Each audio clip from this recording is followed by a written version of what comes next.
Buongiorno a tutti. Good afternoon. On behalf of our President, Lorenzo Cagnoni, our CEO, Corrado Peraboni of Italian Exhibition Group, I would like to welcome you to Voice. I would like to welcome both the public present here and physically, and those who are listening to us online. Well, this is the third and final day of this event, an event has a name which includes its essence, that is to give voice to the whole industry. And this is what we have been asked by the various associations, the partners and the companies. And so we decided to organize this show, this window, for our exhibitors who in these days have presented new products and new trends. It's been a stage where in 3 days we've got a very intensive agenda and a great communication platform. We covered all the fundamental and most important issues for our sector. We started the first day with the big problems related to sustainability. And then we moved to speaking about innovation and technologies yesterday. And today we're here to speak about trends and design. And who better than Trendvision can deal with that? Trendvision is the independent observatory of Italian Exhibition Group, which focuses on issues and which deals with forecasts and identification of new trends, emerging phenomena, trends, and new products. So I give the floor to the moderator, David Brough, editor and co-founder of Jewellery Outlook, who will introduce our panelists. Thank you. Thank you. Thank you very much, Michaela. So I'm absolutely delighted to be here today, and I think Vicenza Oro has shown extraordinary leadership to be staging this event, Voice, during these extraordinary times, during the coronavirus pandemic. We will be delivering the Trend Book 2022 today, digitally. I'm delighted to be joined by Paola de Luca, who is the founder of Trendvision and the creative dynamo behind much of the activity that we will see today. Paola, of course, is very well known at events all around the world, delivering her insights into the outlook for jewellery design. This Trend Book 2022 has been the product of an extraordinary labour by many very talented people with extraordinary insight into the future of jewellery design. We're going to have many many of these people with us today on stage, either physically or virtually. The first presentation will include one by Akash Das, who is joining us virtually from India. He is a professor at the Institute for Innovation and Design in Mumbai and has a very strong background in fashion design. And also we'll be hearing a presentation from Allibhai, who's a fashion editor and has great views on inclusivity, which we'll be hearing later. We've got a very comprehensive panel, and I would now like to hand over to Paola, who'll take us forward.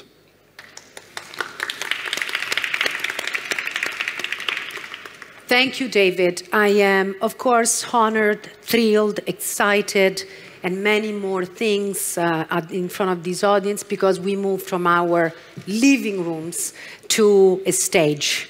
We went through such an emotional turmoil during the next month, and we are really facing many challenges, but we are so proud to be here today, and I'm very honored to present this incredible panel of speakers and everyone that is been contributing to Trendvision.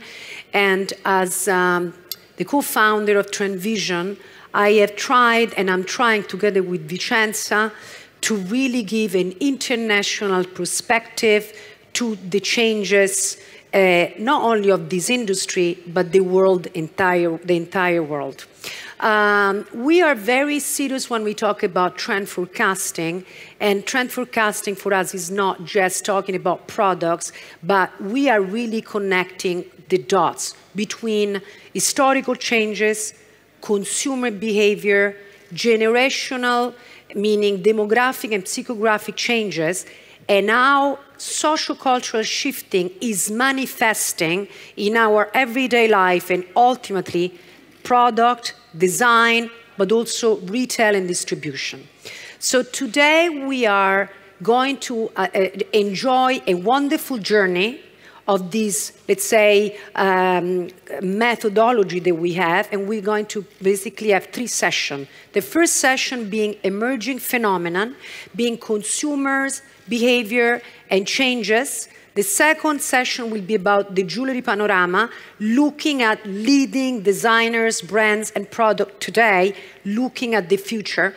And the last session, but not least, forecast. We have very important VIP influencers and speakers which will contribute to design, to actually outline the future. Back to you, David. Thank you, Paola. So I'd like now to introduce our first speaker, Akash Das, who is joining us virtually from Mumbai.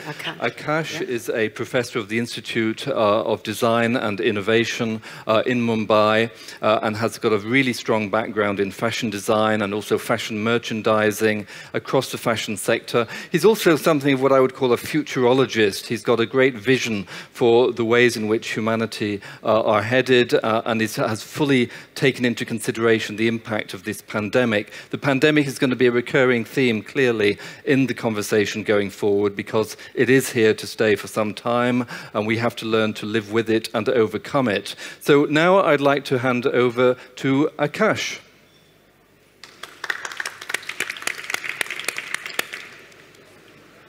David, thank you so much. Paola, thank you so much. I'm deeply honored to be part of this conversation today, especially as you mentioned, it is at a time that is unprecedented.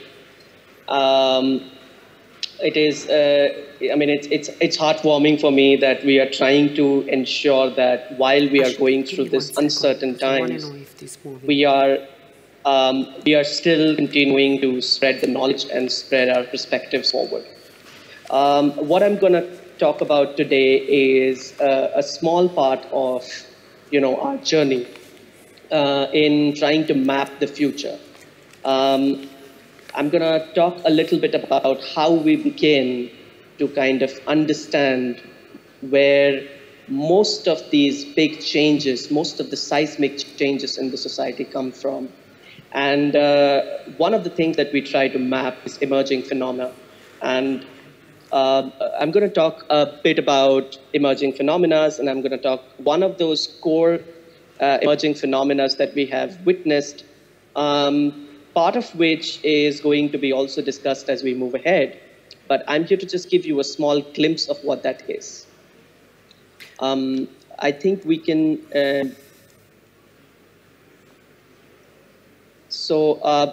one of the emerging phenomena that we are going to talk about is the multi-rooted.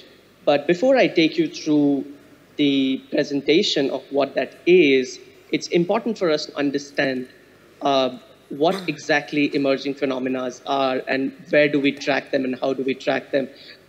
One of the core perspectives of trying to ensure that we track these trends right is that we have to keep ourselves open to the fact that there is always going to be uncertainty and ambiguity about what we witness and what we track.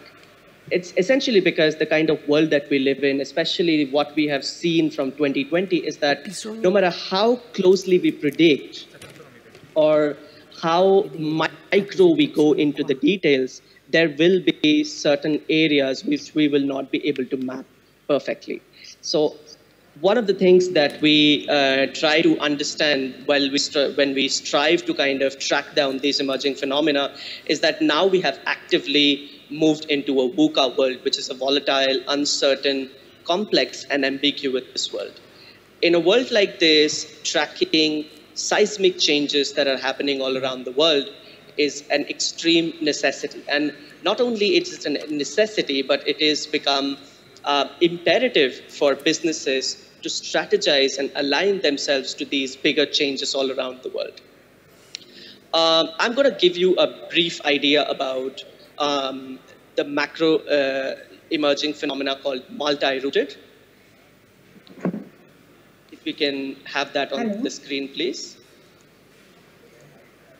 Yes, Pavel. Akash, of course, we have already some kind of interesting technical problems, because which slide would you like me to have? Here, okay, the vision, thank you. You see me. You can see me, right? Yes. Because I tried to put these headphones on. I bought a special mic, and now I tried to test. It's not working, the mic. Please, forward, Akash. Mute now. Yes. Multi-rooted is the vision that we are kind of tracking in terms of a very emerging phenomena. The core aspect of this vision of this phenomena is that we're trying to sort of talk about how we are becoming a global community. We are no longer defined by geographical barriers. And this is something that we have been seeing for a while, but we are also becoming localized at the same time. So as we move ahead, we are kind of seeing this very interesting amalgamation of global and localism coming together as a seamless internet concept of multi-globalism, which basically means that while we are seeing ourselves as a global community, we are also simultaneously aspiring as well as inspiring ourselves to look at deeper heritage, deeper rooted principles, and local artisanal perspectives. This is going to be a major driving force going ahead in terms of how we are going to be envisioning businesses and envisioning design. Can we have the next slide? A few of the key details that we are going to be observing today, and I'm going to take you through a bit of an idea about how this particular emerging phenomena is going to be witnessing itself. One of the ways in which this phenomena is going to be witnessing itself is through a varied and fluid expressions. We are going to be seeing gender fluidity move towards a lot more stronger expressions. Of course, men are going to be taking the charge in this particular space, because we are already noticing how the trend is evolving, where masculinity is trying to and observing deeper perspectives on embracing a full spectrum of gender expressions. From a product standpoint and jewelry standpoint, we are going to be witnessing a lot more non-binary forms. And from a style expression standpoint, there is going to be a lot more mixed match, copy paste perspectives coming in, where people are not afraid to express themselves the way they are, the way we are, which is not one particular thing, but it's enmeshed, of many different cultures, many different traditions. Now, right now, coronavirus has stopped our traveling, but what we witnessed right before coronavirus, and as also we will be seeing after the pandemic ends, is that travel and experiential travel is going to grow. And we will be seeing the fusion of these cultures coming up in the generations that are going to be born with parents that have been active travelers, which is millennials, giving birth to Gen Alpha parents. May I have the next slide, please? You have it. Thank you so much. The next aspect of what we would be noticing in the multi-rooted emerging phenomena is a lot of neocultures. We are going to be seeing a lot of cultural expressionism coming in, a lot of neo-expressionism coming in cultures where an amalgamation and acculturation is going to be predominant way in which we are going to be looking at the social ecosystem. So while we are going to be looking at new ways in which brands are going to create grassroots entities or grassroots brands, right? At the same time, we will be also seeing that cultures are going to fuse together to give birth to new styles, new expressions. May I have the next slide, please? Akash, you have it. The next aspect, yes, thank you so much, Paola. The next aspect is going to be, we will be talking about, and we will be witnessing a lot of hybridization, right? I mean, hybridization not only in the terms of gender, but hybridization in the terms of, symbolic perspectives of masculinity and femininity, raw and finished, and nature and man-made. So one thing that we are going to be witnessing as we become a lot more multi-rooted is that we will not be seeing it from a very two-dimensional perspective. We are going to be looking everything from a multi-kaleidoscopic perspective. We will see that everything has its place. It's not that technology is all bad. It's not that, embracing only nature is all that we should strive for. Rather, we should try to embrace how things can come together in a much more beautiful, in a much more hybridized, in a much more coexisting manner. And that is something that we are going to be witnessing a lot in terms of style, in terms of product, in terms of jewelry, and also in terms of industrial services and strategies. May I have the next slide, please? We did observe a lot of interesting statistics when it comes to how globalization and multi-rooted is impacting the world. One of the key statistics that we see here is that by 2017 and 18, we started seeing a huge upswing of multi-race ethnicities coming up, and the multi-race ethnicities is only set to grow, right? So we are seeing also a huge population right from the Western countries to the developing nations getting much more comfortable with the idea of multi-racial ethnicities. They're also getting more comfortable with the idea, more tolerant of the idea that we are going to be inhabiting a world where race is going to become extremely fluid, gender is going to become extremely fluid. In fact, it is going to become such a norm that it becomes absolutely difficult to segregate or having a binary perspective towards things anymore. And as we move to, one more very important element that we see around this particular topic is what we are calling the silo-ness, right? It's almost like a silo buster, this particular trend and this particular emerging phenomena. It essentially states that not only from a gender, social, cultural standpoint, we are going to be witnessing the end of silos in almost everything that we have been seeing in the social and cultural framework and fabric so far. Be it about work culture, and we've been seeing this happening for a while, but we will be seeing this actively happening right after the pandemic starts, right after the pandemic starts getting done, because now we have a sense of how we can balance things together in a much more better way. But siloless is going to, as we move into 2022, is going to be extremely apparent in the way we express our identities, and we express our gender roles, and we express ourselves as human beings, be it physical and virtual, be it working full-time and not full-time, be it masculine, feminine. All these silos are going to start blurring together. And as designers and as creative professionals, it's very important that we stay on top of this game. A few slides that I want to speak about in terms of mindsets, so that we can also get a sense of what sort of new consumer personas are going to be developing. Right on the onset of this particular emerging phenomena, we need to understand that travel is going to be the heart and soul of this particular phenomena. We are going to be seeing a lot more experiential and alternate traveling, aided by the fact that there is going to be a large degree of wanderlust in terms of how do you kind of meet up with more different people, how do you experience different cultures, how do you become part of it, right? Our Generation Z cohort and Generation Alpha cohort are predicted to take the lead in this particular space, because these are the guys who are going to really crave human connection.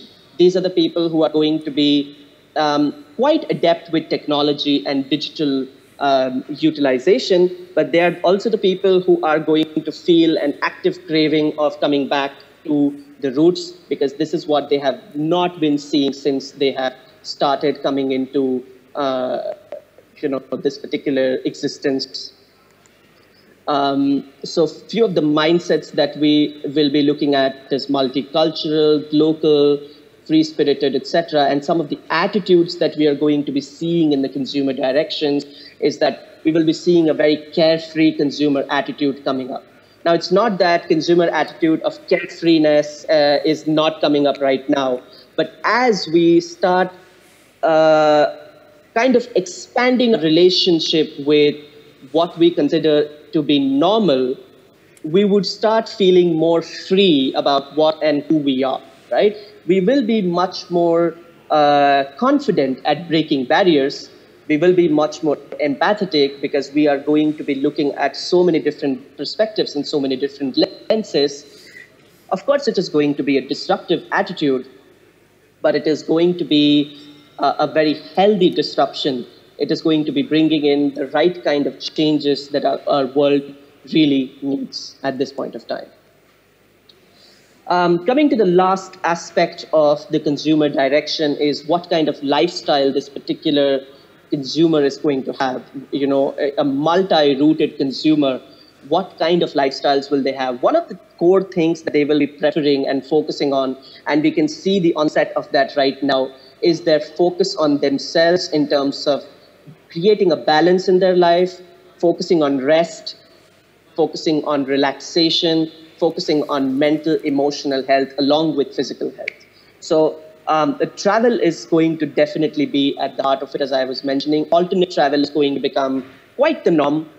There will be a lot of focus on wilding, because we are seeing that people are looking for more innovative ways in which they can travel. More staycations are coming up.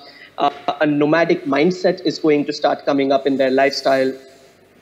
And at the heart of it, their lifestyles are going to be based on exploration, right? Their focus is not going to be on, in any aspect of existence, their focus is going to be on how do I explore a better, more interesting way of leading a life, How do I create balance? How do I look at things from many different perspectives? So be it work, be it relationships, be it an identity with themselves or with their cultural and social spaces, they're going to explore many different kinds of, sometimes even fringe lifestyles. But we should be prepared to see that as we move into a multi-rooted reality. Thank you so much. That is all from my side, Paola and David. Thank you so much, Akash. Akash, I'd very much like to ask a quick follow-up question, if I may, to your really fascinating presentation, giving the really big picture as to what lies ahead. In terms, though, of jewellery design, you talk a lot about effectively a dropping of boundaries as we move forward, and new cultures, for example.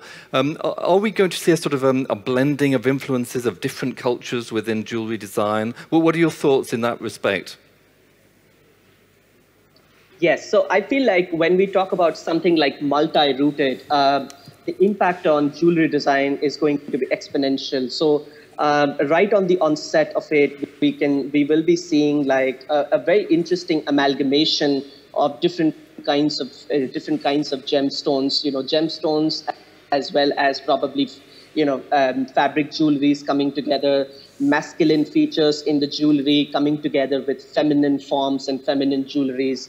So the whole idea of this is also other aspects that we will be seeing is high technology merging with artisanal tools and artisanal skill sets, So how do we probably pair up something which is lab-grown, alternate materialities with, thousands of years of craftsmanship? How do we get a very hybridized personality is going to be one of the interesting questions that we will be asking. How can technology aid localism and artisanalism rather than trying to see that as a disruptor of an industry or see that as a way in which it can create a lack of jobs? So, we will be seeing a change in narrative or change in mindset in how we approach technology and, technology-aided design as well. Great. Well, thank you, Akash. Thank you so much, Akash. Thank you very much indeed for your presentation. So now we'd like to move on to the presentation by Ash Allibhai on my left, a physical member of our panel today. I've known Ash many years. He's based in London. He is a very experienced fashion editor and visionary, and he's very, very passionate about diversity and inclusivity. So over to you, Ash. Thank you. Hi, good afternoon. Thank you, thank you. So I just wanted to follow on from Akash's presentation. I wanted to kind of give a real sort of snapshot of what's happening right now, because in order for us to look at what's going ahead, we need to really look at what's happening right now.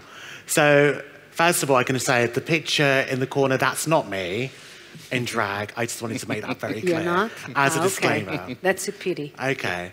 So where are we at the moment? We're obviously in the midst of a pandemic. Coronavirus has affected everything that we do right now. And what's interesting is that the coronavirus, I don't know what it's been like in Italy, but in the UK, it has exposed a lot of indifferences in terms of the level of deaths which have been happening primarily within the Black and South Asian community. There's been high numbers of deaths within that particular community. So it's been exposing a lot of sort of indifferences and issues which are happening around there. When I have a conversation about 2020, I say that a lot of people say, well, 2020 should be cancelled. I actually think that this year is a year of a restart or a rebirth. And what's interesting is that, thank you. Thank you. What is interesting about 2020, I feel like we're in the midst of what's called like a social revolution. We're talking a lot more about injustice. There's been a lot of stuff in terms of the trans movement, which has been happening. I would say the biggest social revolution right now, and I will touch about this a bit later, and I'm sure it's going to come up in further presentations as well, is the Black Lives Matter movement. The Black Lives Matter movement, what's been interesting about this is actually resonated not just in one country, but it's something which has resonated globally. Every corner of the world has obviously been talking about and has been impacted by the levels of institutional and systemic racism which Black people face. And a lot of people now, especially like millennials and Gen Z people, and even people of different economic groups or age groups are speaking out against it. And it's something which I feel is going to be continuing. Right now we're making noise, but I feel that this is something which is going to be happening quite a lot. I also see there's a lot of a speaking out culture now. So whenever there's something wrong, the power of social media, we're always talking out and speaking out about injustices, about things which are not right within the world. So 2020 has really been that year where people are being called out. I don't want to get into cancel culture because that's something which is, I find, quite negative. But I feel like we should be speaking out a lot more, and I feel like this is something which has been happening. And it's time for a change. We're sick of the way that we're doing things right now. We are now looking at moving forward and to have like a better society where everybody's equal, everybody's on an equal playing field. So I do feel like we're in the midst of a real big change going forward. So I just want to talk about diversity and inclusion. Now, I'm going to throw this out to you guys. What's the difference between diversity and what's the difference between inclusion? Does anybody want to give it a go and answer? Anyone? Don't be shy. That's fine, don't worry, I don't mean to put you on the spot. So diversity and inclusion, these are two words which obviously feature a lot in conversations. And to be honest, these conversations about diversity and inclusion are not new conversations. They've been happening a lot. There are two words which have been featured a lot in terms of discussing progress within the fashion or any industries. How often, sometimes these words get mixed up and are presumed to mean the same thing. I want to just differentiate the differences between diversity and inclusion. So diversity means the mix of something, it's in the difference within a group of people that could be anything from gender, race, age, disability, body image. So that's what diversity is. Inclusion is when it's a climate of when diverse individuals come together and form a collective which enables people to be empowered individuals to make consistent and constructive changes based on the belief and backgrounds. Now, the fashion and luxury sector has always been seen as an exclusive members club and, quite frankly, quite elitist. And we as consumers now, I want to see more physical representations of us. So I feel like that's something which is going to be happening moving forward. I'm now going to just talk about 4 key things which I feel is happening in the industry right now.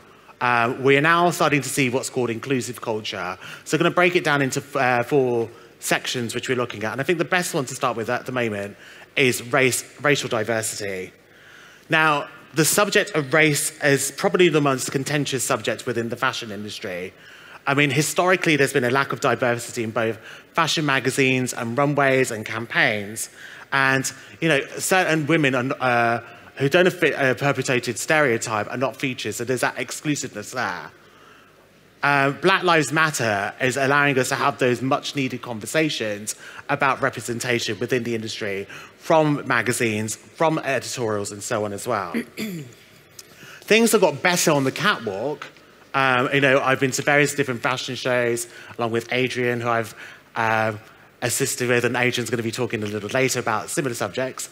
But there's, the diversity on the runway is a lot better. However, what's interesting is what's going on behind the scenes. So towards the later part of the 2010s, and in particular 2018, we saw streetwear designer Virgil Abloh, who became the first artistic creative director who's African-American, and he was the artistic director of Louis Vuitton. And basically, his presence within the runway has obviously sparked an interest now. There's a lot more presence of black designers. The appointment of Edward Enninful in 2017 was the first black editor of a national mainstream magazine, Vogue UK. And the appointment of Samira Nasseri, who is the first African-American female editor of Harper's Bazaar, and is the first African-American female editor in the 150-year history of that magazine. It's something which is really playing forward right now. And if you take it out of fashion and out of the luxury sector, if you look at Netflix, for example, Buzuma St. John was named the Chief Marketing Officer of Netflix. So again, what's happening is there's a shift now. People of color, people of diverse backgrounds are now going into those positions to really try and change the narrative and include more of a different type of story which is going on, as opposed to what we're used to seeing. Body positivity. Now, this is not just a trendy phrase which has been going on. It's been more evolved since 2010. we've talked about body positivity quite a lot, but it's something which is going to be more in the resurgence right now. Brands like Fenty Beauty, brands like Dove and their Real Women campaign are really pushing this forward. And it's about different shapes and owning your imperfections, owning like if you're a big person, you're owning that you're a big person. If you have scars, you're owning that you have scars. And that's something which is going forward. The beauty industry are really, really, really revolutionizing and leading the way to this. And there's so many different role models now that people can actually aspire to. Put your hand up if you know Lizzo. Anyone? No. Thank you. So Lizzo, thank you. Lizzo, I'll educate you. So Lizzo is a African-American female singer who is very larger than life. She's a big gal, but she owns her sexiness. She owns the fact that she's a big, powerful woman. She doesn't conform to stereotypes. She's one of the biggest artists of this past year. So like Lizzo is really at the front pushing this forward. Inclusive and queer and trans culture. Now, I just want to summarize what queer actually means to give you a proper definition. So queer is an umbrella term for sexual and gender minorities who are not heterosexual or cisgender. Now, in the 80s, like the word queer has such negative connotations, but in the 80s, we reclaimed that back and it has much more of a positive context now. So I'm here to say, we're here and we're very queer, just to put it out there. Thank you. Trans models now are actually fronting and facing major campaigns. Anyone heard of the TV show Pose?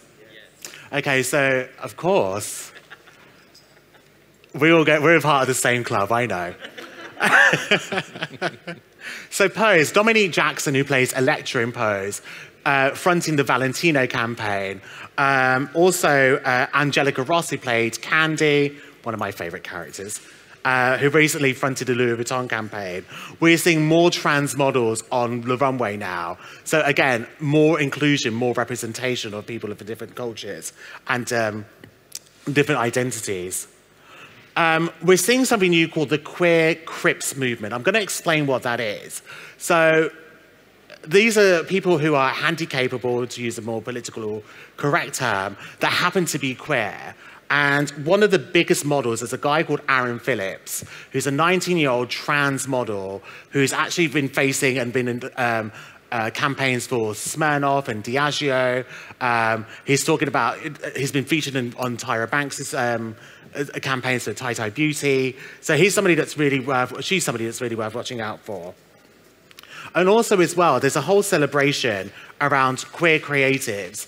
You know, we have a space now where we can actually identify, celebrate our queerness.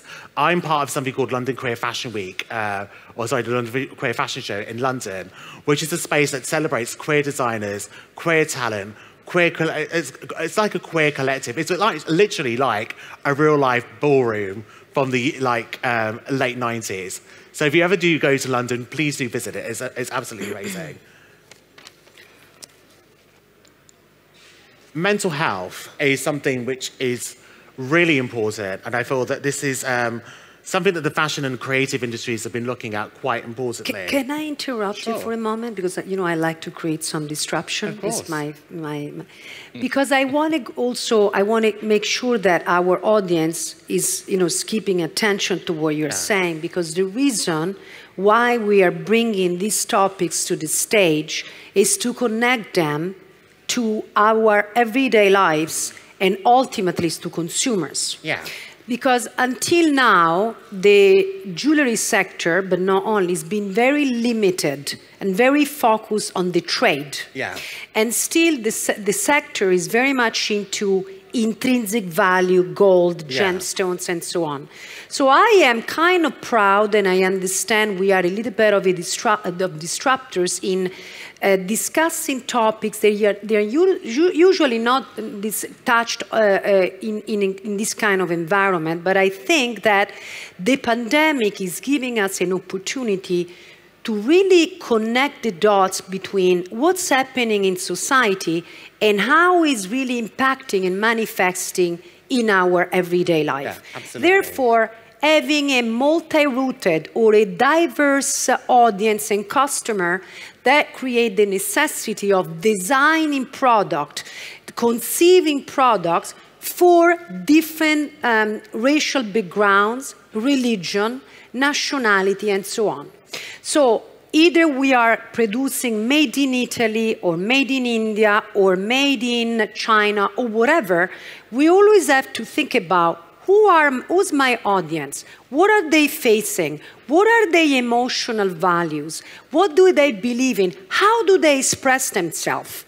And this is really connecting the dots. I don't think the point is only talking about having, discussing about the queer cultures or not, but it's important to discuss how the gay community can buy my jewelry and how can we communicate with them on a hybrid level. And by hybrid level, we mean online, on social, with the funnel communication, but at the same time, in an actual physical store. Yeah, absolutely. So this is what I'm trying to, sorry, because I don't want to lose the attention of our audience, because our audience very often, they're very focused on products, either gemstones or diamonds or gold or earrings or bridal.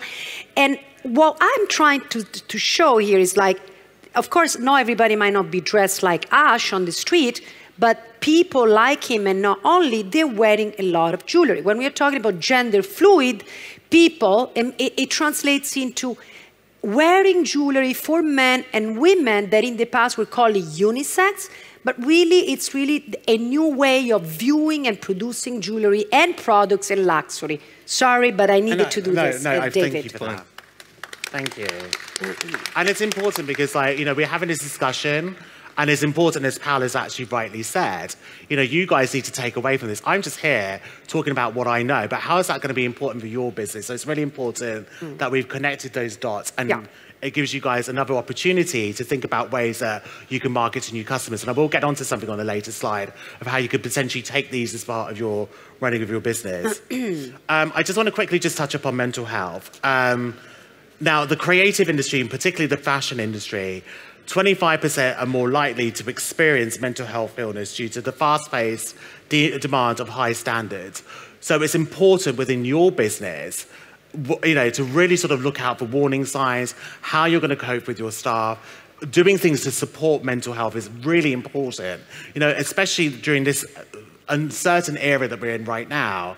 A lot of people are going through different sort of circumstances and scenarios which we don't really know about. So it's important that we're supporting that and being a real inclusive culture about that, because there was a whole taboo around mental health. It was being feared that men don't have any emotions. I'm somebody that suffers from mental health issues myself, and it's something which I deal with on a daily basis.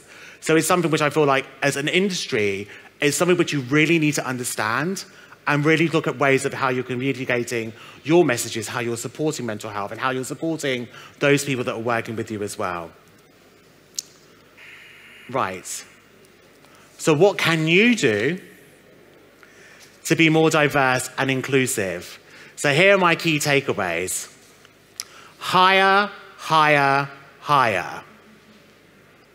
You need people that are going to be able to communicate and obviously give a different point of view of how to engage with these customers. There's a huge untapped market out there of queer talent, black talent, Asian talent. Use that experience, hire those people, make them part of your design team, make them part of that narrative. It's really important to really diversify your business, because let me tell you something. You guys are competing with people on Instagram. There's loads of brands which are launching, and they're really tapping into that. How are you going to make yourself different? You need to engage in those audiences which are going to enable to get those customers. And for God's sake, be authentic. We can tell when things are fake. We can tell when people are putting a black model on a campaign to be authentic, and that's the box ticks. We're diverse. No, be authentic. Be real with the message. And again, make sure your message is engaging with the audience. And that's where hiring people from diverse backgrounds will enable you to have a more diverse and inclusive trail of thought of how you can communicate with that audience. We talked about Black Lives Matter. And one thing which I find really interesting is when companies jump on bandwagons because it's a moment.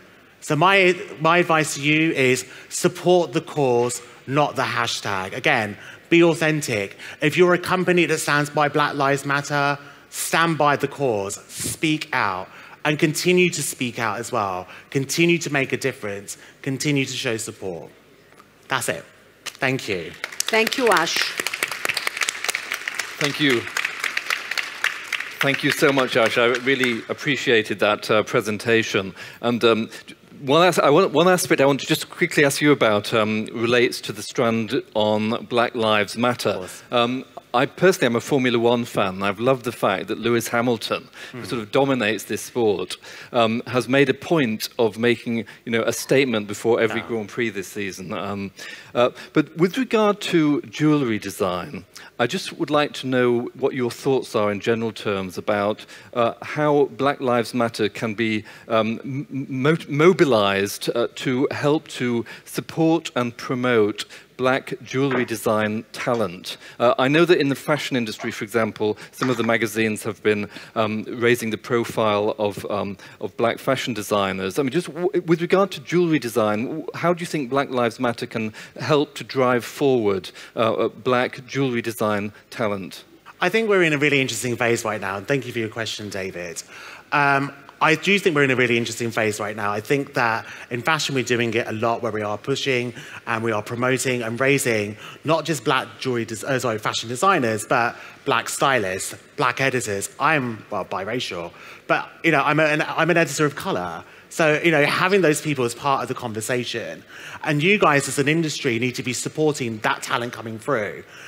What can you do to give that, I don't want to say leg up because it's such a negative way of saying it, but how can you support? How could you elevate and help elevate and be part of that conversation and be part of that success story? It's about working collaboratively together and really pushing that forward and giving them an opportunity and a stage to do something like this. So at Vicenza Fair, for example, why are we, I would love to see, if I come back here again, an opportunity where we're pushing for Black designers and having a showcase of Black designers. Not just Black designers, but designers of colour. It's not just about one specific thing. I mean, at the moment, we're talking about Black Lives Matter because obviously it's a big thing.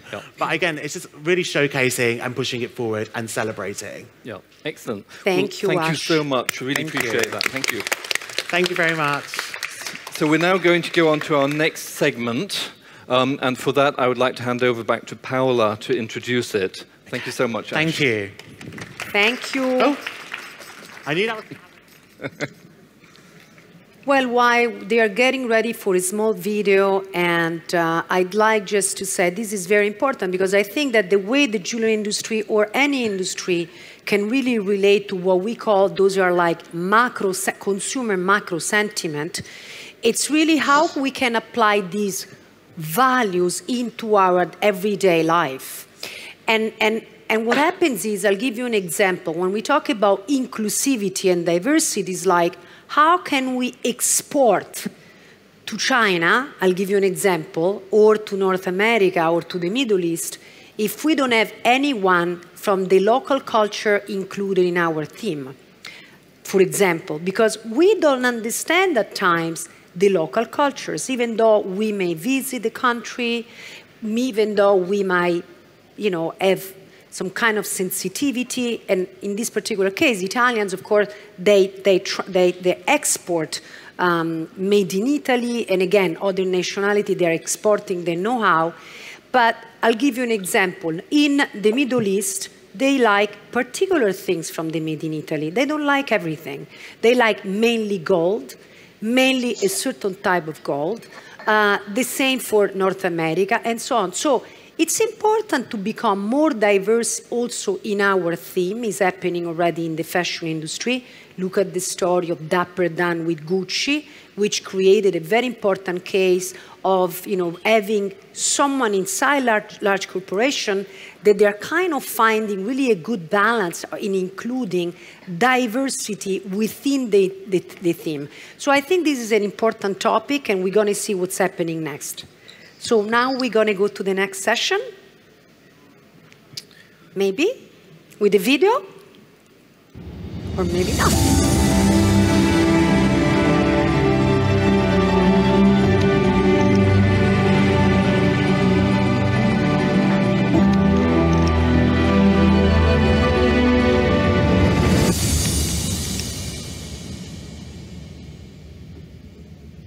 Thank you. I want to just do a little introduction about this second segment, which is maybe the most, not important, but definitely it's the easiest, let's say, segment of all our three sessions that we have in today, the jewelry panorama. And it's about what's happening in the market. We have faced challenging times during the last 6 months. And there are also challenging times ahead.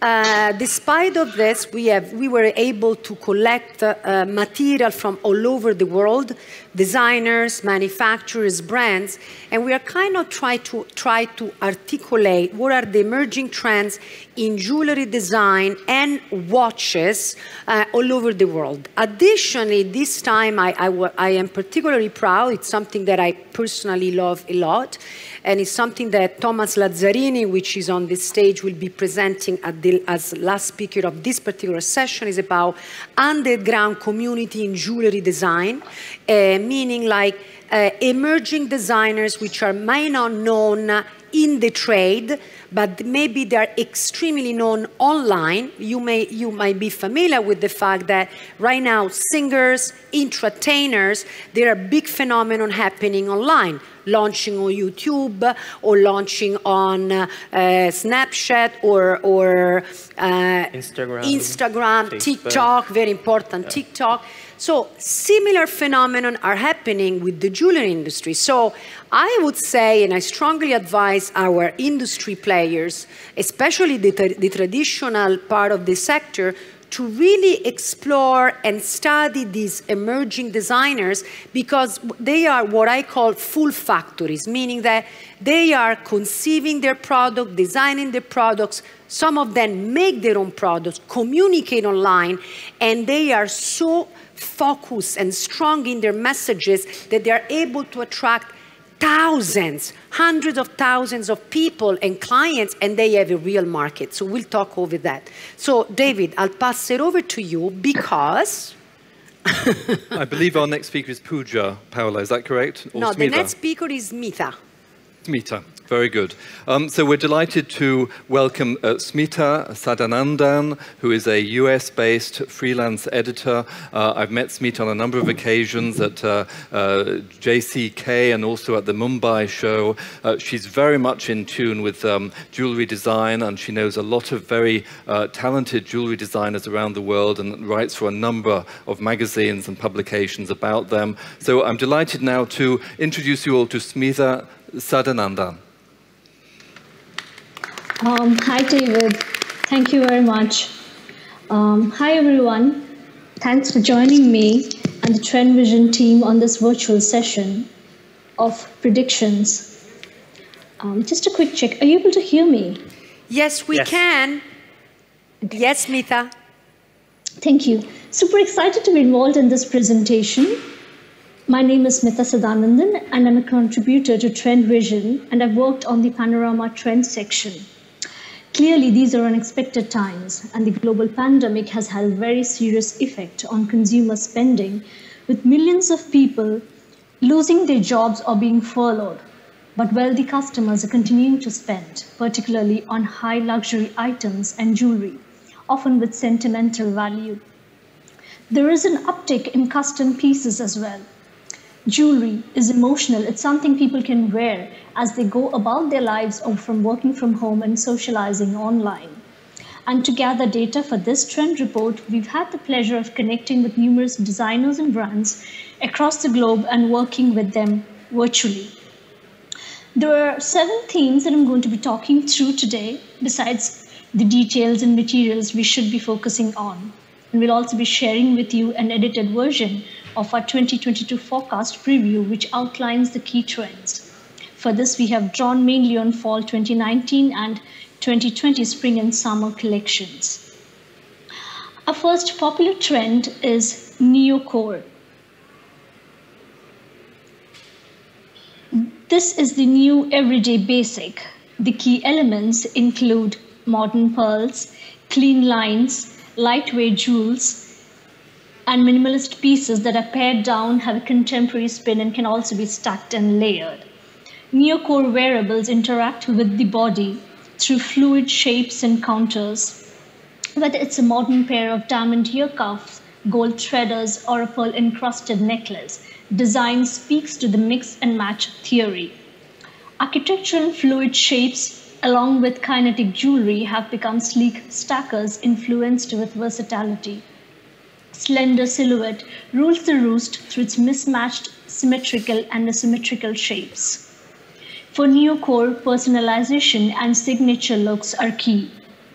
The next trend I'll like to talk about is artsy nature. Here we focus on fanciful flora and fauna.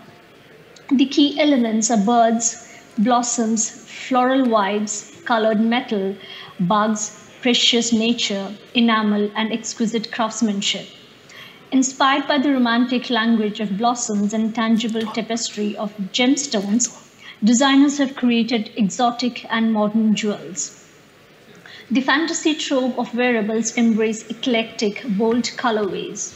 Botanical and earthy designs feature a gorgeous mix of diamonds, precious metals, colored stones, and bright enamels. Articulated elements, texturized gold or anodized aluminum, recreate lush tropical lagoons and exotic vegetation. Designers dive deep into the soul of gems. The fascinating textures and play of color takes us on an escapist journey through an irreverent gem wonderland. Our next trend is the traveler, something that Akash had elaborated on. Let's break down the concept of the global traveler and focus on its impact on design.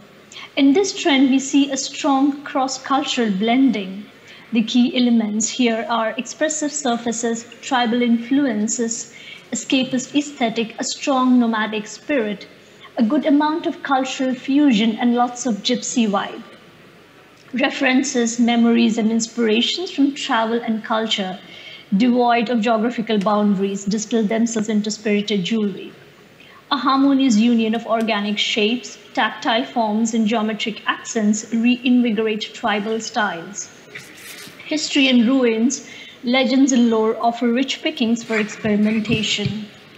The buoyant spirit of the explorer is carried through contemporary narratives.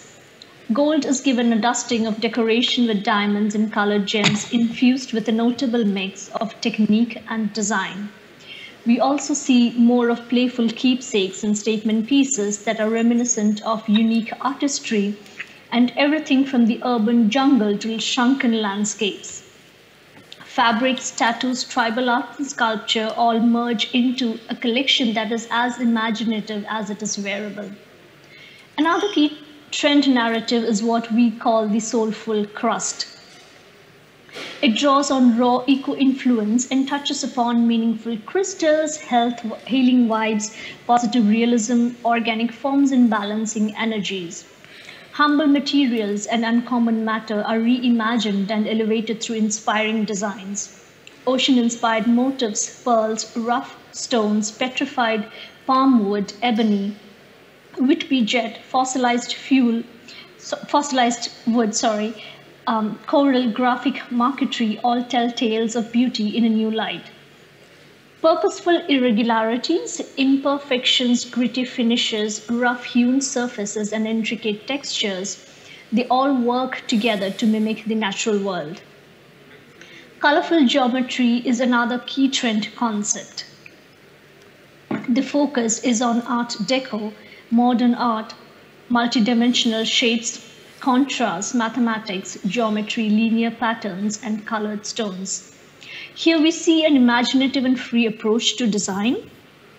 Essential elements such as circles, squares, triangles, pyramids, hexagons, and lines are infused with individuality as they recur in a pattern within the design ecosystem.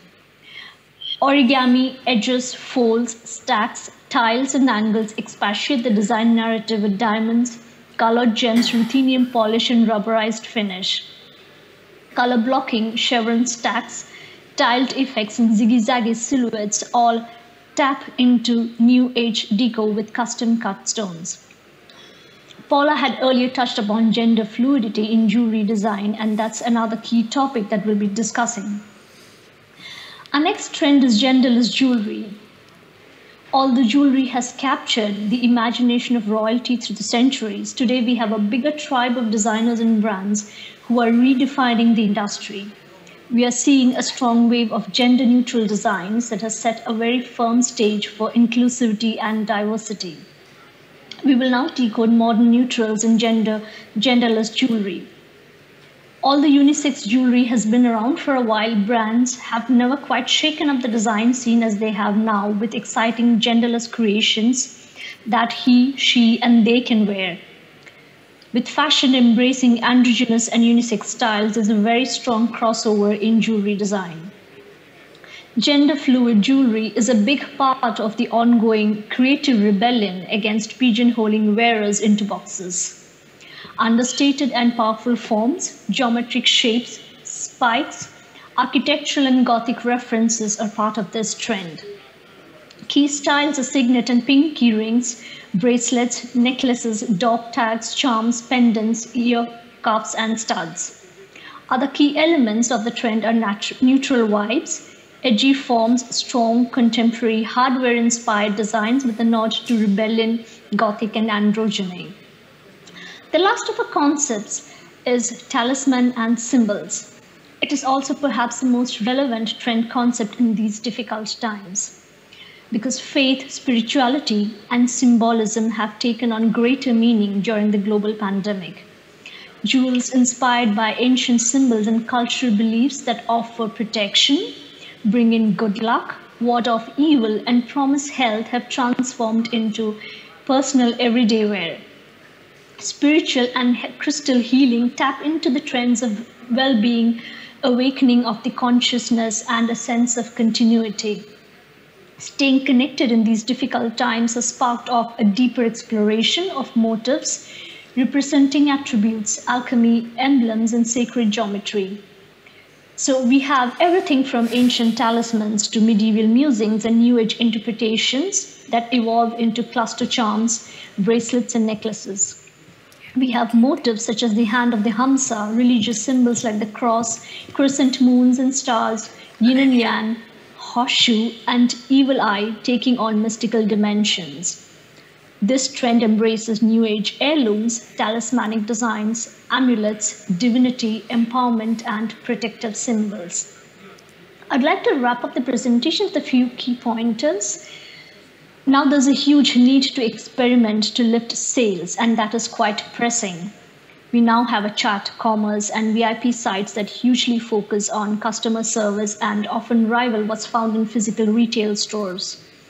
Retail reinvention now caters to a global audience with live streaming, virtual shopping experiences, and online auctions.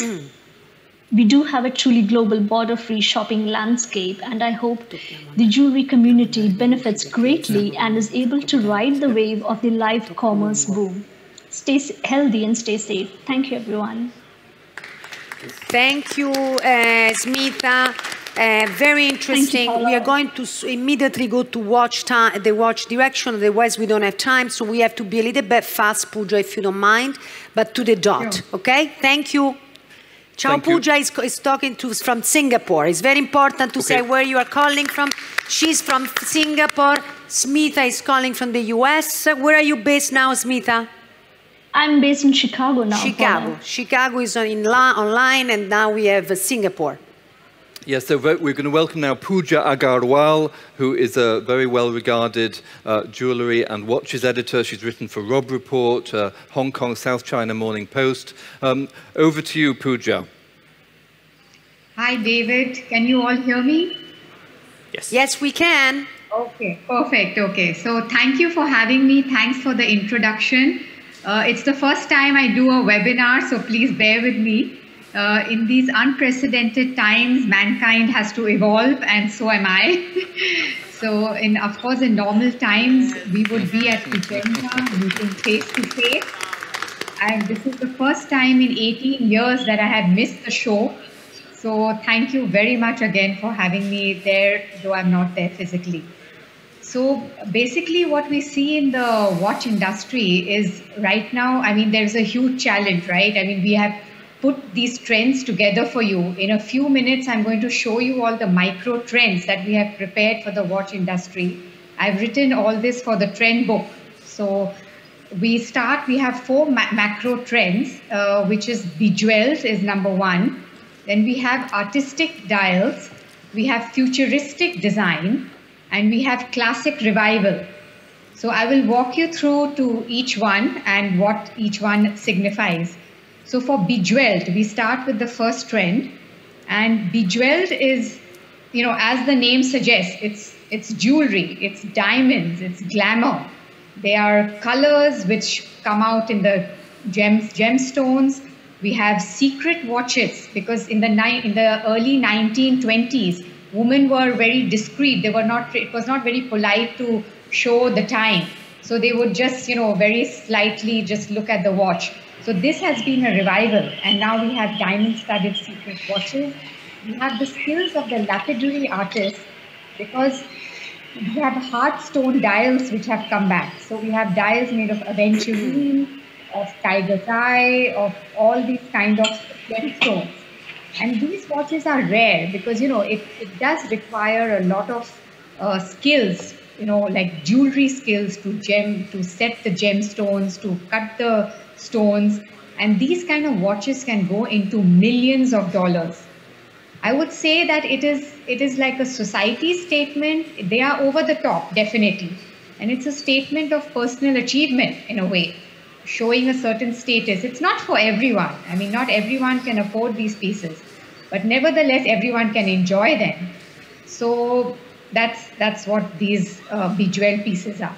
I will now move on to the next one, which is artistic dial. Thanks, Paola is already showing us the slides. So these are one-of-a-kind pieces showing the sheer creativity of the watchmaker. He can play on the dial. It's an art piece. It's akin to collecting art. It's a true showmanship of the watchmaker skills. So these pieces can be also priceless. They can be customized. We have things on the dials like carvings, enamel, micro mosaic. It's like miniature paintings. These are really a feast for the eyes.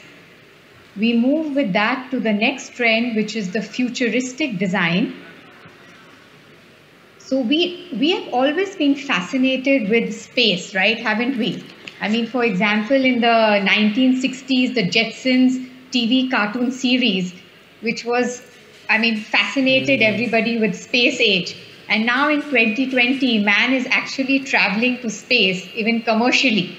So these designs are audacious because they are a representative of the future, which we all look to. Man is now even looking at going to Mars and all the other, universe spaces. And the materials also used here are very interesting, like titanium and, ceramic, very bold, very light material, which are used even in the spacecrafts. And some of the watches, as you can see in the slide, is even looking like a spacecraft. So this is very interesting. We are very excited about presenting this macro trend. And now we move on to the classic revivals. And these are basically a reflection of the past. So there is a growing appetite definitely for vintage watches, which is quite obvious with the auction houses where the prices are just soaring. And even the Vicenza Fair actually introduced last year the VO Vintage Fair. So because of this appetite for the vintage, for the classic, there is the modern watchmakers are actually bringing back this trend. So they are using classic designs, the typography of the past, the case forms. So a lot of revival is there in the classics. There is the antique, there is tradition coming back. So these are, these are what I wanted to wrap up with to share with you the watch trends for the industry. Great. Thank you, so Pooja. much. Thank you for sharing your insights. And, Pooja is one of our editor, working with the internal team of Trendvision together with Smitha, and now we pass it over to... So, Thomas Lazzarini, who is sitting here. Thomas is a personal stylist at the very high end of the market. He's what we call a cool hunter, right at the forefront of discovering what the market is looking for. He's from a very artistic background. His father is from Murano and his mother from Burano. His father was in the glassmaking tradition. And Thomas shares his time between London, where he's based, and Venice, and has a fabulous perspective on new trends. So Thomas, over to you. Right, thank you, David, and thank you everyone for obviously coming here today or tuning in from online. As we heard from the other speaker, it is an unprecedented time, so it is great that we're actually here all trying to listen and trying to move forward. I think it is great for me to actually be, to speak now, because I can hear that we are all actually speaking about very similar themes, and we are all on the same path of kind of rediscovery and wanting to set new boundaries and push those boundaries as well. I think I want to start talking a little bit why maybe I am talking about cool hunting, or I'm generally involved in this kind of work. And it is because I've been playing for a very long time that role of mediator between the client. So I understand what the client wants and what is that sometimes they don't know that they want, so I should be helping them understand that they need, and also working closely with brand and designer directly to either help them on creating new products, but also trying to push pieces that they really believe in. I'm going to talk about around 6 designers today, and not all of them are probably well known to you, or they might be, but they are very well known, let's say, in the on the internet, you know, in those different platforms that are a lot of jewelry and creative people are starting to use to advertise their products. And some of you might think that what all of us are talking today might not be relevant for your industry because it's not fine jewelry enough.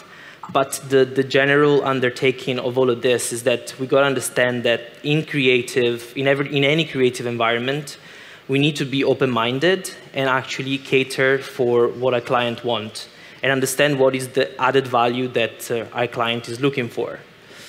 So I'm going to move on the first designer that we're talking about today. And this guy is called Austin James Smith. He's a designer from the United States. And the reason why I like his work is not simply because of the shapes and the materials that he uses, but it really is because not only he creates wonderful jewelry and wonderful fashion, but he also is his own curator. He really uses his platform his image, his body actually as well, to basically embody his brand completely.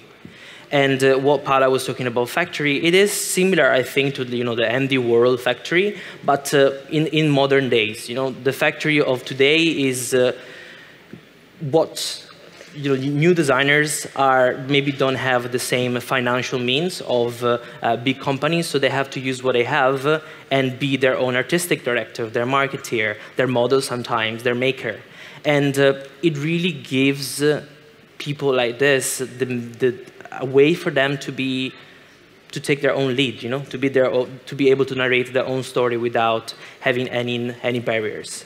And I like to include those designers or artists' Instagram as well, because I want to show the importance of being present on those different platforms. During these days, I've been talking to a lot of different brands and makers, and I know that there is still some kind of friction, I guess, in showing their products, in wanting to advertise their products, but we should not be scared to show, what we make, and also use those platforms to really show people what we stand for. This is a good example, and this is where I hope that retailers and manufacturers and designers will take actually ideas from.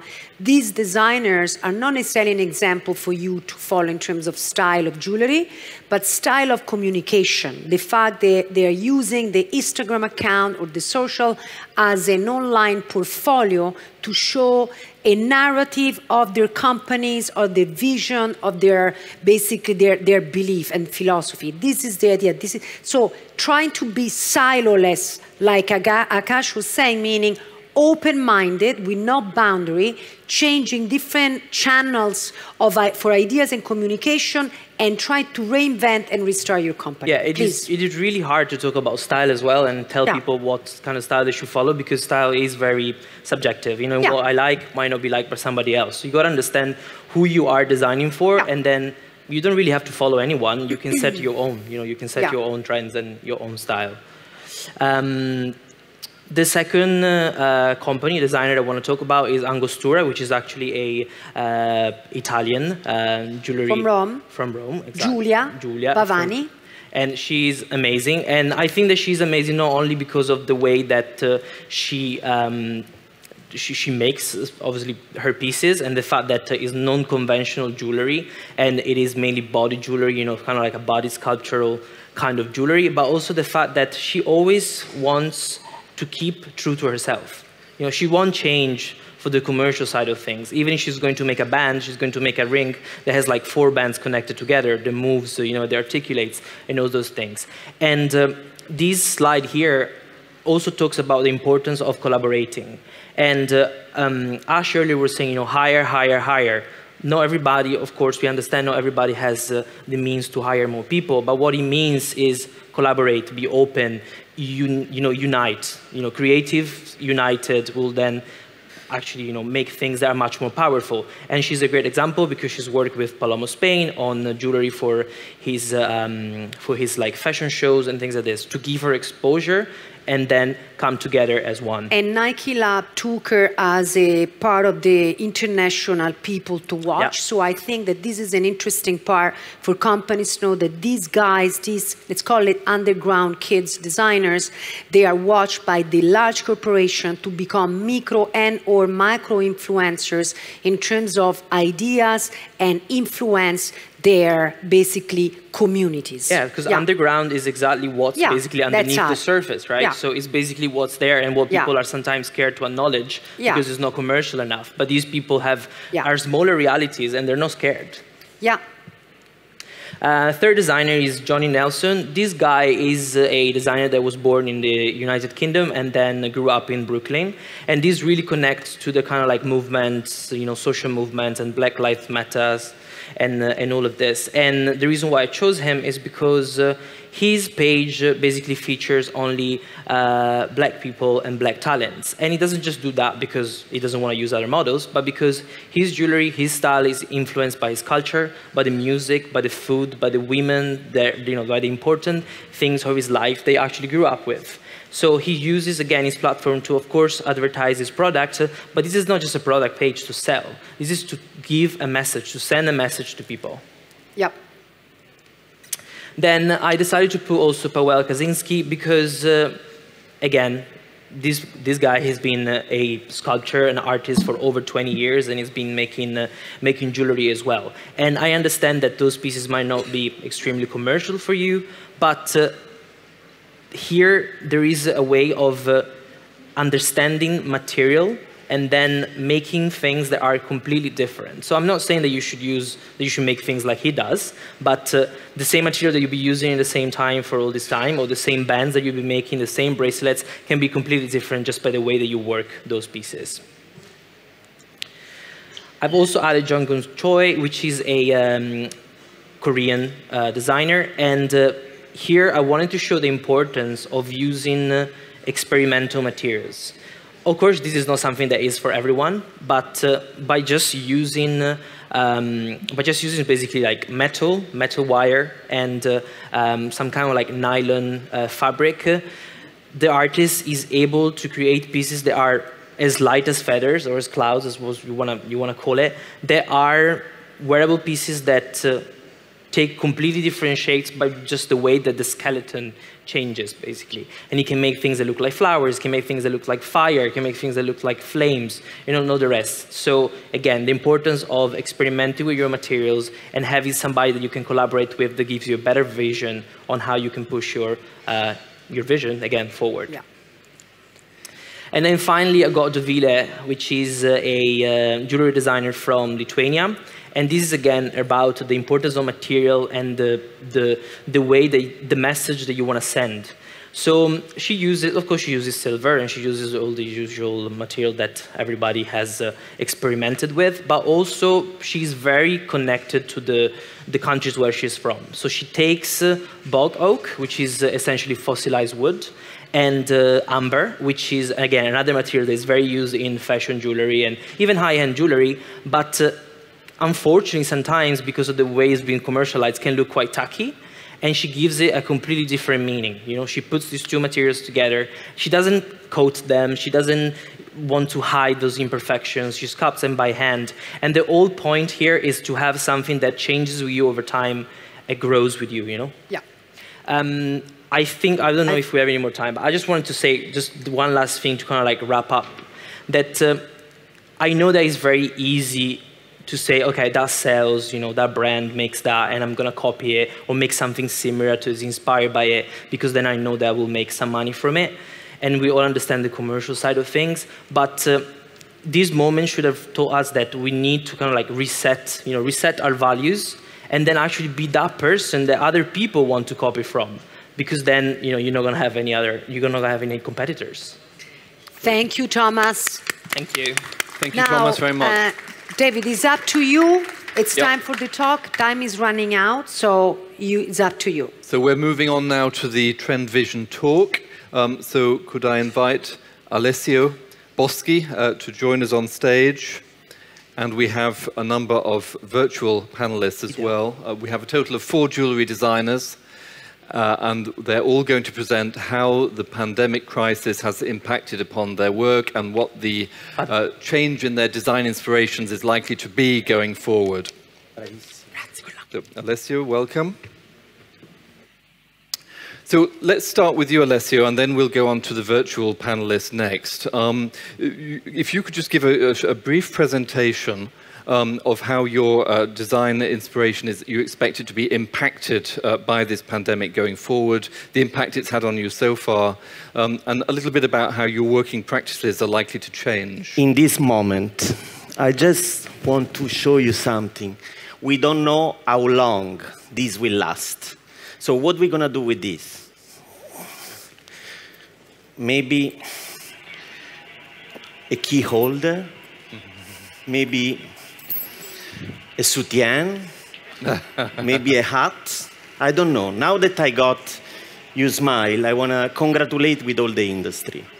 I want to congratulate with Vicenza. I want to congratulate with Paola and the whole team of Trendvision with what the guys did, because it's a moment of sadness, but we don't have to forget that are in those moments that we have the biggest genius and the biggest ideas that come out always in history. So for me, to be here and be the voice of the representative category of certain kind of designers is very important, because here I already had a lot of inspiration yesterday, today. I follow what the other guys, they were saying, and I want to connect with my life. What I did during this difficult moment, it was to, first of all, keep safe. My mother, she was 81 years old. She's 81 years old. She was in Rome. When things happened, I just came back from a business trip from Moscow. There was nothing about the pandemic. I arrived. A few days later, Thai Airways canceled my flight. And you're based in Bangkok? I'm based in Bangkok. Canceled my flight, and they will reopen only in November. So I said, Mom, come to the village where we have the house. Maybe it's safer to be there. This was the first most important thing, to keep safe the dear people around you, your staff, your family, yourself. The second thing is, how can I do something different? How can I not be in a hole? How can I use my creativity and not become crazy? So I designed a new line. Before the pandemic, I was appointed to become a creative director of a Vietnamese company. By the way, Vietnam is the new emerging force. And everything was going on quite well, and then everything stopped. So I had two choices. We could think about this work a few months later, or I could design anyway the line that eventually in a few months could be presented. And this helped me a lot, and helped my friend as well, which I got involved. This is about creativity, about getting together, about supporting your family, supporting your staff, supporting your family, your friends, and the concept of empathy, which is, I think, the biggest concept that each one of us faced during this pandemic. Yep. The second thing, the other things I did is I started reviewing the prices of my stock, of my company. I started reviewing the stones. I tried to get in contact with my staff, which were and are 10,000 kilometers away. Part of my family is there, and I don't see them since 7 months because I haven't been able to come back. I'm still waiting the Thai embassy to give me the go-on to be on the flights. And unfortunately, Thailand, trying to protect their border, is one of the countries that impose paid quarantine for each traveler, despite the fact that it would be Thai or foreigner, which is not just where I'm gonna be there, but this will impact my business. My business in China, my business in Russia, my business in Europe, in Italy, because every time that I'm gonna get out of Thailand, I have to consider that I will be closed up for 14 days in an hotel room. This is a big thing. So can I quickly ask you, Alessio, can you use digital technologies in any way to help you through this crisis? I've done. You are at the forefront. I do every day. Every day. Is it enough for you? Is never enough. Is never enough for anybody that used to touch the material, to get the feeling, but it's something. Yeah. We have to adapt. The concept of being a human being is to adapt to a new moment, to adapt to the fluidity, to adapt to the empathy, and to be less close up with what we were used to. Yeah. We saw what happened in America, about this department store charging a huge amount for nothing. We saw about all this trending, what we're gonna do, and a lot of fluff, but without the essence of things. Now, I was asked during an interview, a webinar, which it was very interesting, oh, which design do you wear? Which color do you? Who cares? We were all obliged to stay at least 2.5 months with our pajamas. The thing is that with our pajamas, we had to face our fears, our worries, and to work, to create a positive atmosphere, which is why I am super happy to be here, thanks to Paola, thanks to De Vicenza, to Marco, because we did something where other fair, other industry just close up. Yep. Even other fairs around the same industry, they are uncertain about anything. We have a democratic setup, which is quite fresh, quite happy. Everybody is focusing on the product more than on the branding, which is, I think, what we need to do. Yeah, and allows us to move forward. Exactly. So thank you so much for that. We're racing time, so I'm going to go and ask our next speakers to give their presentations in turn. If I may start with Sata Maturi, who is a very well-respected jewellery designer based in Botswana and England, whom I've met at the JCK show and in London and other places. Sata, would you like to give us your statement in terms of how you feel the pandemic will impact upon your jewellery design choices and inspiration going forward, and how it will affect your working practices? So, hello, hi everyone. Thank you very much. I'm not sure. Can you hear me? Yes, we hear you very well, actually. Yes, you can. Thank you, David and Paola, and obviously to Trendvision and Vicenza as well. So, for the first part of the question, David, talking about sort of design inspiration and the background there. So, I came into jewelry from a non-traditional route. after a 17-year career in the diamond industry. So I kind of have no formal training of sorts. And I've learned the trade through my networks over the years and pretty much on each project and each job as I go along.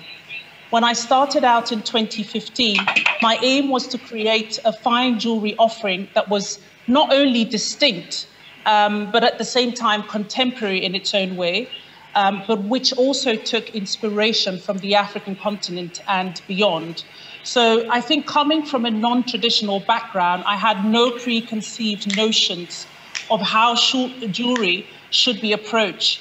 And it wasn't about following a blueprint for me. It was, putting sort of an emphasis on the phase that I particularly enjoy, which is the process of researching and validating the inspirational themes that influence the designs that I make. So my approach is that I personally build a story and a vision for each project and ensure that this is fully integrated into the heart of the message that I'm trying to get across, as I believe that brings in the authenticity and the differentiation to a collection or a piece before you even get into the technical side. So delving a little bit into the influences of sort of African design, my designs or the brand is intrinsically linked to the continent of Africa.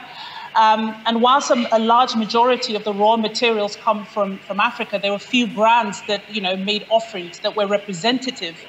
So I kind of pay homage in a way to this by taking the endless themes, which range from culture to heritage to folklore to fashion to history, music, whilst also noting that it's a huge continent, with 54 countries, 4 regions, and each having its own identity. But I think it's great for me. I think I have a huge repository of inspiration to tap into and reinterpret into bejeweled forms. And I think, to be honest, I think a lot of the speakers listening to Ash, listening to Akash, I think the creative movement, the cultural shifts, the cultural expressionism, the emerging phenomenon we've heard about, I think that's evolving everywhere and also on the continent today. So it plays a huge part in what I do. And there's an appreciation of art and graphic culture. And when you back that with sort of the digital wave and rapid urbanization, I think it creates, there's a generation that, has its own peculiar style and adopts what Trendvision refers to as a siloless mentality. And I think that's, going to drive a lot of creative outputs, everywhere, and certainly for me. And quickly, just touching on the second part of your question about the pandemic, I think the pandemic has forced us all to be more innovative with our approach to doing business. And in some respects, I think it's allowed us to accelerate certain initiatives which otherwise may have been left on what you could call the to-do list. Yep. I think looking ahead, I think our working approach and practices will have to change. Alessio actually mentioned about being more digital. I think I know for sure that a lot will be done virtually for me. Yep. Given the global situation. Sata, I'm going to have to cut you short there because we're really battling time now. But thanks so much for that. And let me turn next to Rahul Jhaveri, who's based in India. Rahul, could you give a brief statement as to what your design inspirations, how they're likely to evolve in future, and how your working practices will change in the current circumstances? So to answer your question, I'd like to talk a little bit about who we are. I started Studio Ren about 2 years ago, and I have no formal training in jewelry design. And I work with artists, furniture designers, and architects, and other creative people who have no experience or knowledge of jewelry design. And for us, the creative process takes center stage over the work itself. So everything is extremely purposeful. And it's very interesting that all of us are kind of sharing an experience where, Sata, you were mentioning that you kind of you're kind of forced to innovate, or you're getting an opportunity to innovate. So even though over the past 2 years we've experimented quite a bit with acid-treated concrete, which is reinforced with gold, or trying to mimic fluidity in reflective surfaces. Going ahead, we're going to be a lot more experimental and a lot more innovative and a lot bolder with the design choices that we make. And collaboration is, we've gotten a lot out of the collaborations that we've done. So going ahead, that's also going to be an extremely important part of our DNA. Okay, Rahul, again, I'll have to stop you there. Thanks so much for that. But you made some very key points on experimentalism and going for bold creations. Thank you. Lydia Corte, whom I've met on a number of occasions, who has exhibited at Vicenza in the past in the design room. Welcome today. Please, Lydia, give your statement as to how you see your design evolution progressing going forward. Oh, okay. First of all, I want to tell you all what I hear today. I have to say, let's come to the reality, you know, because in the reality now, the business is down. Nothing happened. And of course, we can work more on creativity and so on. But for me, I did 55 collections in 15 years. And I have in stock 700 pieces permanently. So, to tell the truth, I'm not in the mood to make something new, you know. I have things in my books ready to be realized, you know. So, and but we try everything. Instagram, very good, but doesn't work for the orders, actually I say. And nothing happened with the website. So I think that the people actually are not in the mood to buy, because when you are wearing all the day a mask, you can put earrings, nothing happen. You know, the beauty is not there. They wear jogging, and they are afraid for something else. Lydia, don't you feel, though, that there are certain kinds of jewellery that consumers do want to buy in this crisis? Like, for example, talismans or charms or pieces that express gratitude, you know, to their partner. Yeah, but you have too much of this. You have too much. You have thousands of talisman, medals, and so on. And this is not my jewellery, you know. And I refuse to make one more evil eyes cheap to make one sale a month, you know. No, thank you. So what you're saying is you're going to stick with your design process. You're not just going to adapt willy-nilly to the market and shift your design ethos in a completely new direction. You're going to stick to what drives you in your inspiration. I cannot do that. I'm not here to sell. I'm here, of course I want to sell, but I'm here to put on the market and share my taste, my emotion, and not here to do only money, you know. Money is, fortunately, it's a second plan. And it's why I'm very, I think we have to wait. We have to wait. It will come back, I think, very soon. I think 6 months, maybe. Okay, thank you so much for that. We're racing time, but I want to ask you all one question, and to answer the question within 30 seconds each, if I may. The vaccine may come.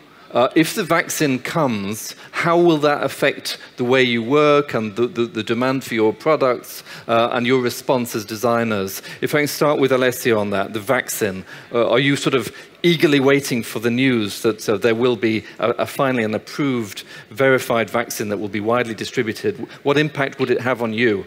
There is a lot. I have to say I'm a little bit autist. I continue my way. I'm proud to say I do what I have to do with my inspiration. Okay. And it's not because the stupid COVID come to my life that I will change. If this happens, I will stop. Right. I tell you, you know. So you're sticking to you're sticking to your design guns, we would say. Absolutely. Okay, Alessio. Because it's just something, you know, each collection is like a matryoshka doll, and you follow your way. Yeah. This is my way. You follow your belief and your heart and your soul. Yes. Would you take the same view as Lydia, Alessio, or do you look at the vaccine and the future in a different way? The vaccine will help, definitely.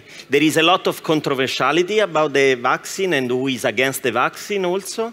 But as a designer, what I'm interested, and this is also represented by the name of this edition of Vicenza, voice. I want to be a voice. Until any sickness, COVID or not COVID, will kill me, I want to have a voice. I want to be remembered. I want to put a step. So if I cannot sell pieces that I usually sell for 30, 40, 50,000, I may make a collection which is smaller with other things, try to be more fluid, try to be more inclusive, try to be more open to what the new generations want, the Z generation, the Y generation, the millennial, but definitely I will not stop. Okay, so you're hardline too. I mean, you're saying you will not dilute your inspiration as a result of this virus. You will continue with your desire to create pieces that people will admire in your legacy, right? The virus pushed me to do something out of my box. Pushed me on the extreme level to deal with the problem that I have in my life, pushed me to the point of having a nervous breakdown. I'm here because I come out of a nervous breakdown and I am in Vicenza to be authentic. This is the most important thing. Yeah. So these are really powerful messages coming through right now. I mean, Sata, you're next. I mean, the vaccine may or may not arrive in 2021 or 2022, the time period we're looking at. But how may or may not that impact upon your design inspiration going forward? Is it irrelevant? What impact can it have? No, so basically, I think as Lydia and Alessio, well, we had plans to launch our collection earlier this year, but we're still going to go ahead with it, although we had to sort of rephase and rejig everything. It's been very challenging. We had to make changes. You know, watching the gold price hike can do its own thing. It's been very difficult. So I made quite a lot of tweaks. And I think a lot more will be done virtually for the brand and the business. But as is the case that Alessio touched on, artisanal work, you still need to be able to touch and feel. So I'm still looking forward to the vaccine coming through so that we can go through and, you know, sort of work with the artisans. And I think certain parts of production needs to come closer to home. So your supply chain management, for me, I think is something that you really need to think about and designers need to sort of put at the forefront. Yeah, very good. So Rahul, you're going to have the last word in this accelerated discussion. What are your thoughts on the vaccine impact and also the practical impacts of the pandemic? You know, the gold price has soared to record heights. Silver price has shot up big time. At the top end of the market, people have been buying jewellery as an investment. How will the vaccine affect you? And also, what changes will there be in the way you operate as a jewellery designer over the next 2 years into 2022 and beyond? I really think whether the vaccine comes or doesn't come, it's sort of immaterial, because I think COVID, it was just a catalyst to accelerate a change that was latent, that was already happening. Where do you really believe that? Do you really believe that? Yes.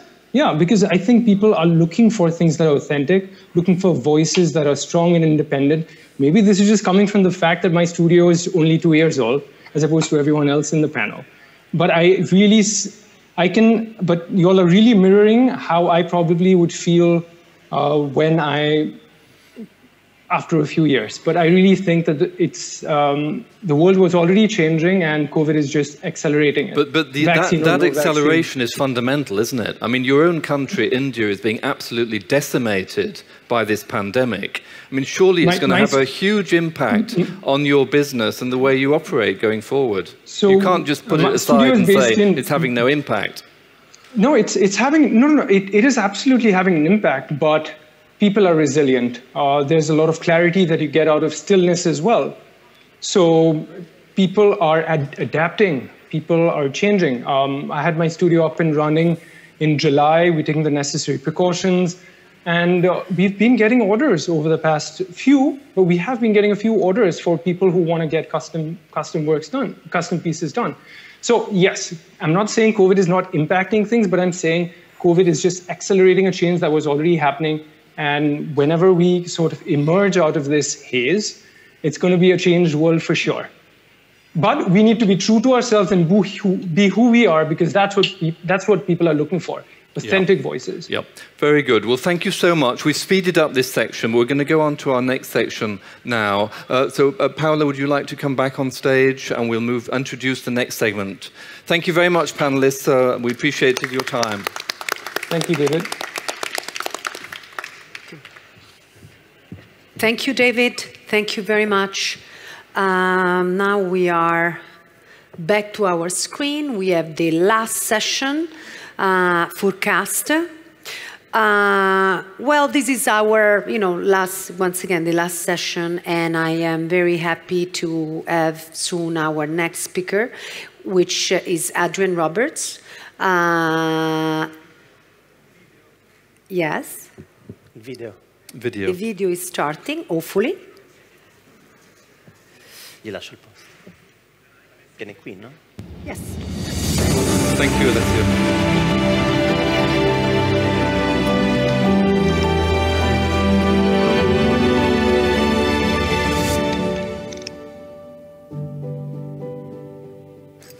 Clicker? Okay. Yes. The next.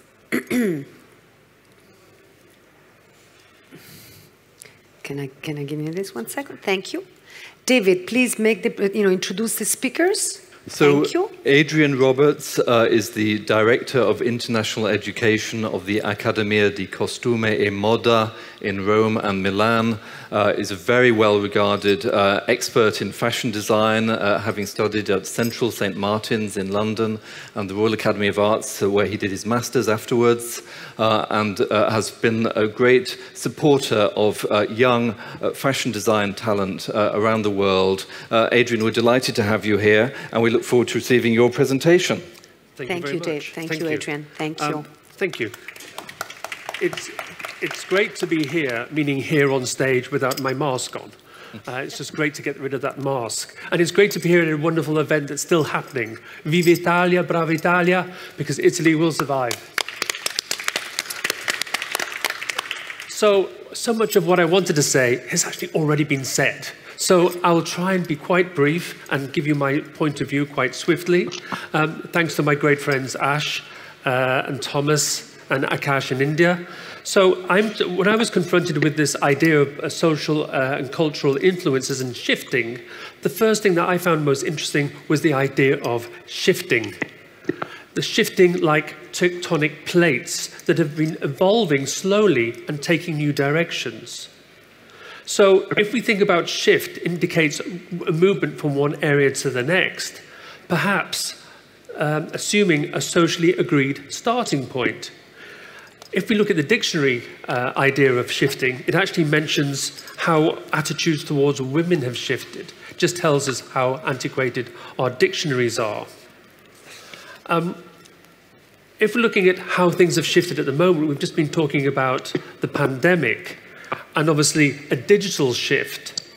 But I think I'd like to go back to talking about no starting point. If we talk about shifting, we assume there is a normal, and Ash was giving us a very good example of that. But is there really a normal? Is there really a starting point, or have we lost sight of the starting point? So challenging traditional understandings of naturalness, it all depends on our starting point. And therefore, the losing of a starting point is the most interesting part. We consider a shift to be, in fact, assuming a globally agreed point of normal, una punta di partenza in Italian. Some things are often best said in Italian. I'm just going for an applause there. If we think culture, thank you, grazie tutti. If we think culture is like an iceberg, it's lovely to use these wonderful metaphors. that what we see above the waves can seem like an isolated behavior. Look at myself, for example. What we see above can often be actually part of what's going on below, the drive of a cultural shift from below. And above what we see might sometimes frighten or even scare the horses. So actually the picture there is John Galliano's collection. There's a wonderful video on YouTube about him developing the collection, the latest collection for Martin Margiela. If you get the opportunity, please see that, where he's dressing the male models. In looking at gender inclusion and diversity, there is a starting point there, an accepted normality. Evolution in fashion, normality with the industry and the social phenomena. Keywords, diversity, inclusiveness are themselves assuming there is a natural normality. And I'd like to challenge that. Shifting identity versus personal identity may be creating trans brand identity without a starting point, without an agreed binary reference, increasing conflict, value of brand identity versus personal identity. Trans brand identity values of eclectic and thematic archives. Archives is what I call a wardrobe, enable free statement of being. We've heard about Generation Z, defining non-binary beauty. They are living this reality and reject toxic gender stereotyping. However, I would say that the bloomers, here's one, have been shaping the shifting culture under the surface of this iceberg in this direction for decades. The hippie culture, for example, of the mid-60s. And now we're just seeing the tip of the iceberg as it starts to come out. So personal identity is at odds. Oh, we have somebody else there. So personal identity is at odds with a total look. For example, menswear and women's wear should not really be the primary choice. Dressing is collage to create a personal identity, and juxtaposing opposed to coordination.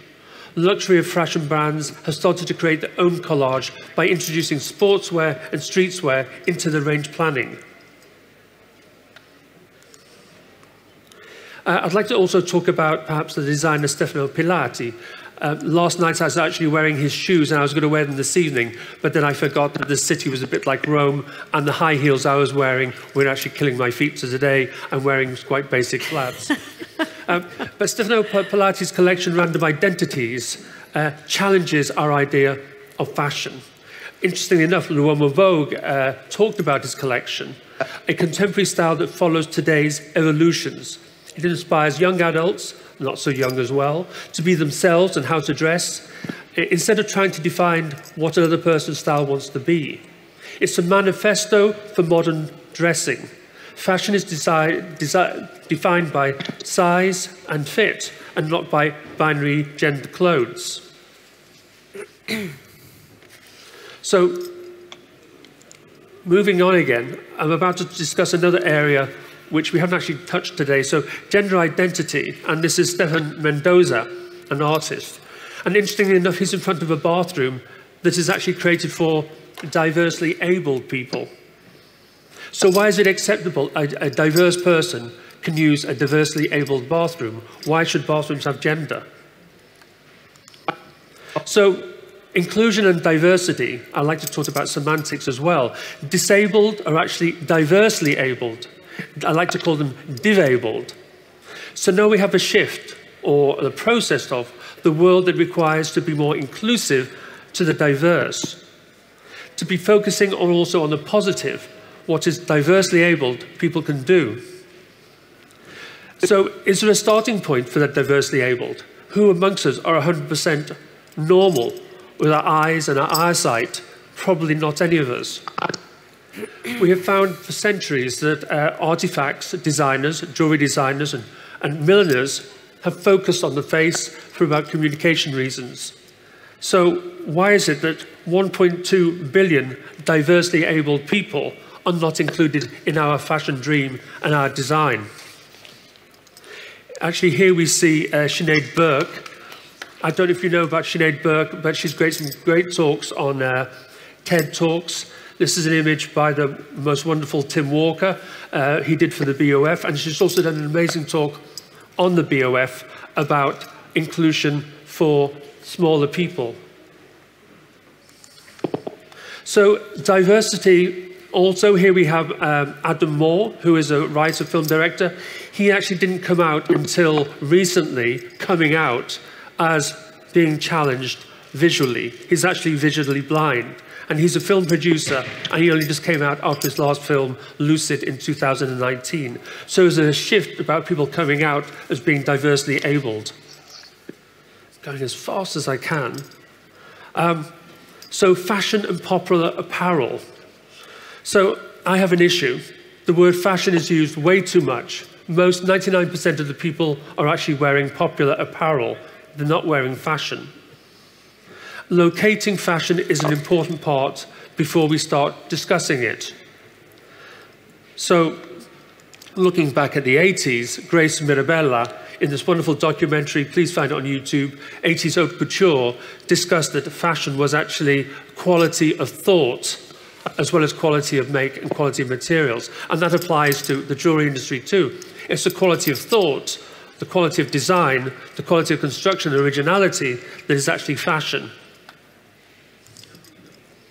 So fashion requires newness, refining beauty, questioning traditional codes, and a play between craft and technology, as we've heard here today, cultural references. Surely it's the same for jewellery. Now, in addition to newness of personal freedom and personal identity, it's even more important to have sustainable practice interwoven. So, when we've looked at sustainable practice, I was thinking, how does that relate to jewellery? And then yesterday, we had a wonderful talk from Yanis Melas, who also discussed how his points of view on sustainability or social understanding and practice. And it'll be interesting how Generation Z contemplate jewellery in the future and probably demand more sustainable industry. So fashion design, artifact design, and accessories. How important it is for us in fashion design, the artifact as part of the industry. As you can see here, the figures, Louis Vuitton 90%. Yes, we are talking about leather goods, but jewelry is also included there. And jewelry can be an important narrative. If I take off my jewelry, I'm less of a person. It is part of my narrative. And it's actually my hobby. So why is an accessory? Who would buy a car with no wheels? Are shoes actually optional? So the semantics are important to me. Fashion accessories are not optional. The word accessories means it's secondary. So I think we've got to reinvent our words. Let's be artifacts. Let's collage our personal identity. Let's discuss with size and proportion rather than gender. And let's take our role to inspire the future. I just found that on Instagram the other day. I think it's very sad that we're apparently sad people with happy pictures, but it's important in social media always to be happy, never make a negative reference. I hope that was quite fast. That was great. Great. Thank you very much. Thanks so much. Yes, we have to speed up. I would pass it over to Narendra. Okay, straight over then. Maybe I would show his fashion movie, The Millennials. Yep. Actually, Narendra is online and actually looks great. Thank you, Nari, for joining us and being so patient in waiting. So maybe you can launch the movie of Narendra Kumar, if you don't mind. Thank you, Paola. Thank you for having me here on this. Of course. To be able to hear so many people talking about these wonderful stories about how we are getting ahead with our lives. And thank you really very much for the opportunity. Then it's second.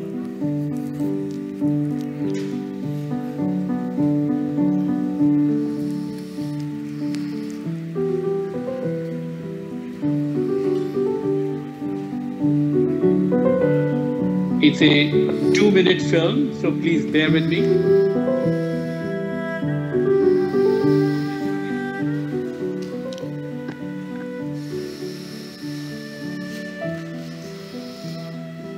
that I have your attention, I would like to tell you a story. I'm in love with this man, this poster boy of the millennials. But I don't really know who he is. Sometimes he lures me into his world of turntables and needle drops, synchronizing my soul with hues of chords. And as his beats drop all over me, I ask myself, who is he?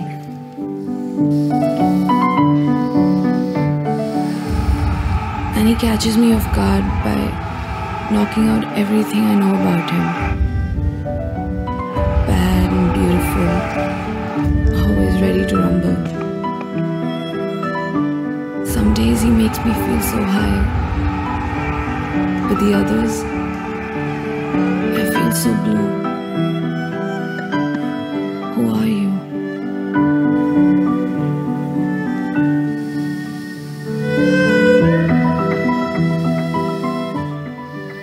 With unbending strokes and abstract motives, he draws me into his arms. His fingers against my body, he paints me like his masterpiece. But is that really him? I'm your man. I think I've come to terms that I'll never know who he is. I guess I can live with that. Can you?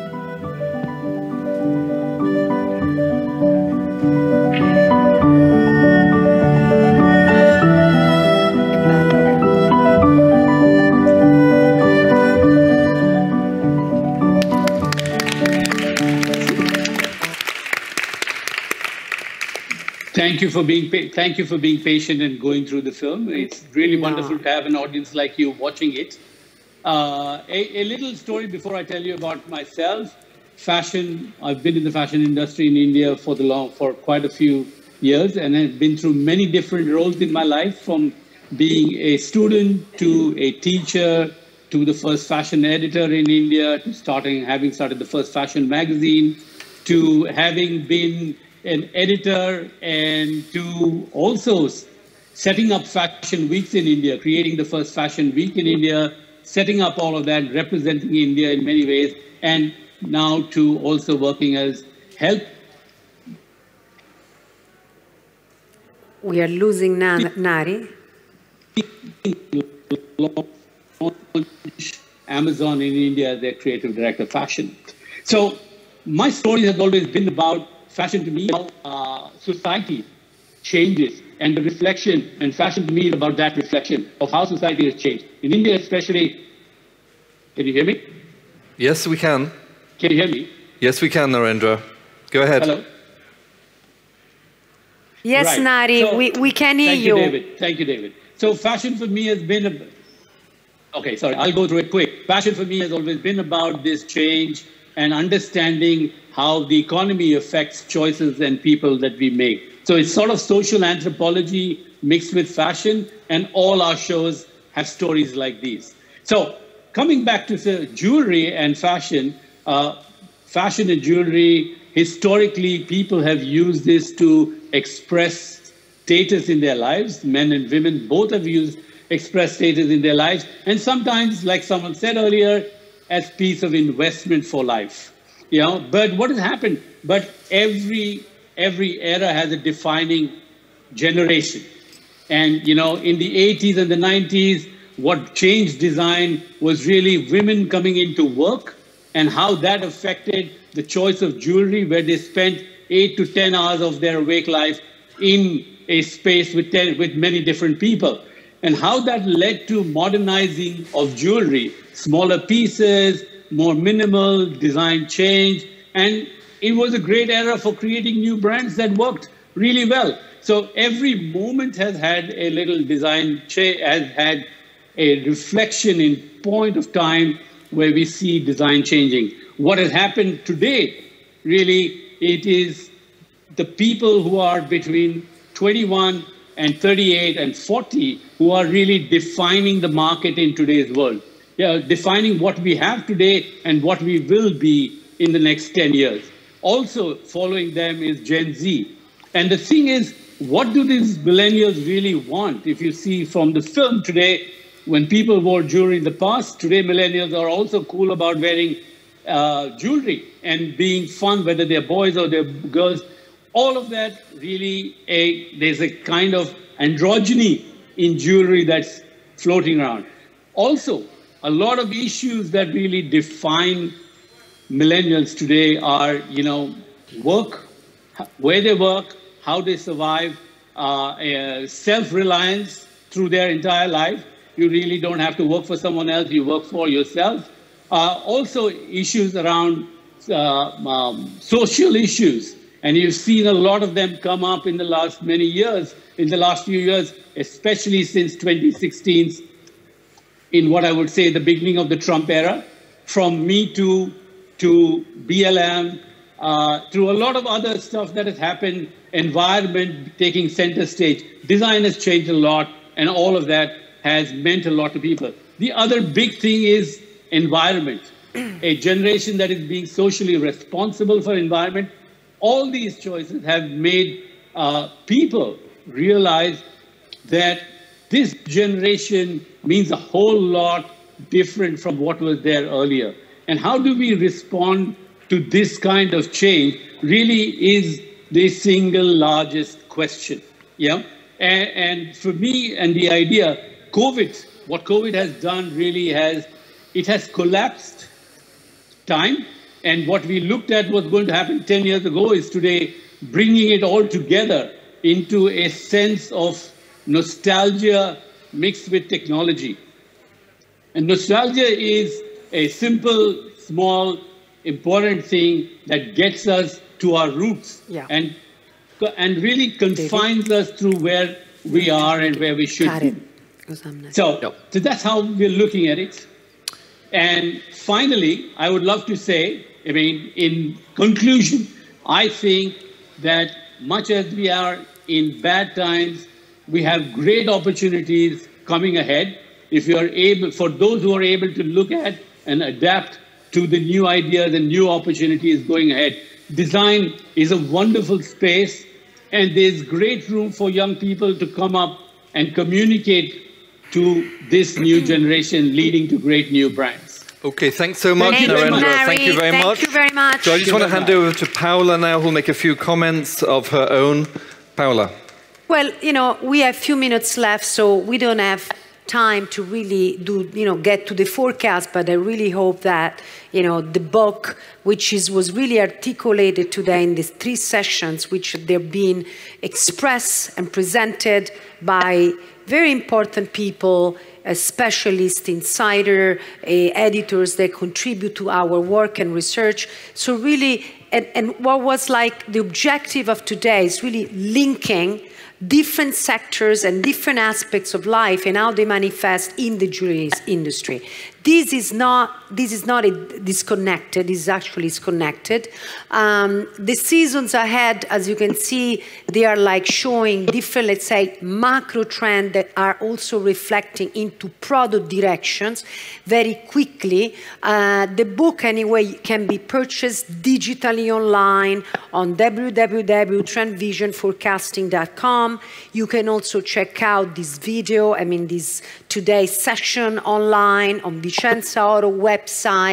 And the book is really, is it more than just a book? It's a methodology that is being kind of partially expressed today, really how things are connected. Instead of being passive and trying, just picking up a product without understanding why a product is conceived and why it will be purchased, we are kind of showing how a multi-rooted concept to gender fluidity, to diversity, to being nostalgic, is really reflecting on products. So when we are purchasing a chain to a titanium and mixed medium, that they are, or like cameos, we are consciously or consciously purchasing emotions. And these emotions are kind of a reaction to the environment. So what we are trying to do with these kind of events is really connecting, everything is our environment, and really connecting all the emerging phenomenon and how they manifest. So the book is a journey, it's a methodology, it's a guide to make sure that you can make your own decision. When we talk about trends forecasting, doesn't mean you have to follow a trend, but it's more about understanding our environment and then make a decision on how we want to either design or purchase a product or create a narrative, a storytelling to express either a store or a collection or a designer.